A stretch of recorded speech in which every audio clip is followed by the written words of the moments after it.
Thor isn't just some dude with a heavy hammer that I'm totally not in love with. He is the god of thunder, able to summon lightning at his whim and fry his enemies. We've explored every other power on this show except for this one, so let's finish it. How does Thor summon lightning? This question comes from Alvin Rubio on Twitter. Is there a way that Thor's hammer can summon lightning that fits with other explanations of why people can't lift Thor's hammer and how the demigod flies? I think so, but first I'm gonna have to put the hammer down right here. Boop. My favorite explanation for Thor's hammer's powers is that it can emit a theoretical particle called a graviton, which can effectively make the hammer more massive. We discussed this on previous episodes of Because Science, and this bit of speculative science is even canonized in Indestructible Hulk number 8. If Thor's hammer could emit more virtual graviton particles than its 19 kilograms of Uru otherwise would, yes, Neil deGrasse Tyson, you're wrong about how heavy this is. Then it could fundamentally alter gravitational interactions and effectively make itself more massive in response to anyone, even the strongest heroes, trying to pick it up. That's a bicep. There's some veins. I'm a strong boy.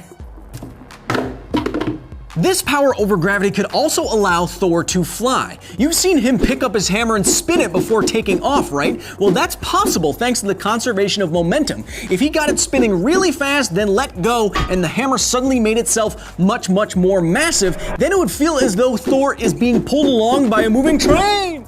But can an Asgardian enchantment that increases effective mass really give Thor sick lightning summoning powers? Well, that depends on how lightning works. Inside your typical thundercloud, you have gusts of air blowing around small particles like soft hail, water droplets, ice crystals, and the heavier particles tend to fall lower in the cloud than the lighter particles do. And when they do, they bump into those particles and acquire a negative charge, while the lighter particles acquire a positive charge. Now we have a charge separation in the cloud. Now that we have large pools of charges inside of our thundercloud, lightning is ready to start.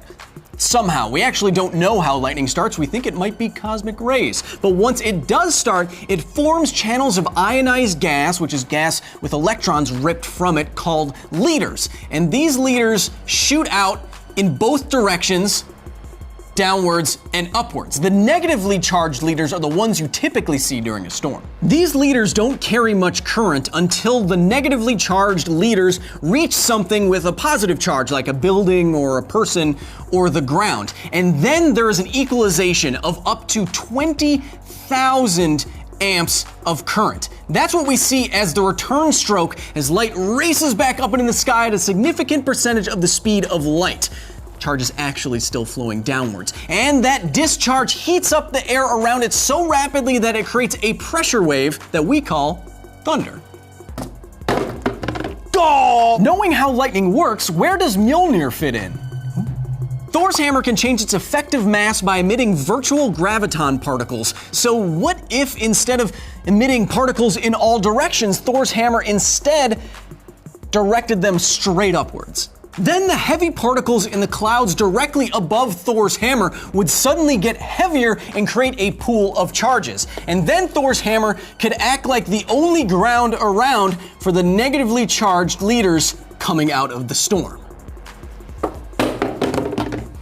And once the lightning hits the hammer, another beam could shoot out and alter the charge potential in the surrounding air such that the lightning would take the path of least resistance and go wherever Thor wants. Lightning usually searches for a ground in 60-meter spheres, so this would be the attack's range. At least that's my theory. Gravitons are theoretical particles, and suddenly changing something's mass is kind of cheating in physics. Still, maybe having a hammer that can alter local gravity such that charge separations occur in the surrounding air and generate lightning is simply magic that we don't understand yet.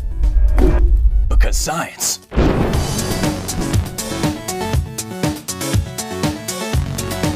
Thank you so much for watching. Make sure to follow me on Twitter where you can suggest ideas for future episodes and I will credit you, and on Instagram where I'm now posting mini episodes like I did today. There is one problem with the gravitational attraction theory, is that if you were emitting a beam that was strong enough to alter gravity such that particles would fall out of the air in different ways, it's probably enough gravity to start attract more gravity than the Earth has and starts attracting everything to the hammer, which might be a cool attack in and of itself. Gravity hammer. You're probably aware that the phrase lightning never strikes the same place twice is a myth, but you can actually prove that. Lightning bolts have a known width, have a known area. It's about this big, so that when they strike the ground, there's an area of ground that they strike. So if you know how many lightning strikes occur on average a year and the surface area of the Earth, you can calculate that in a few thousand years, lightning, if it never struck the same place more than once, would have already struck every available surface on Earth.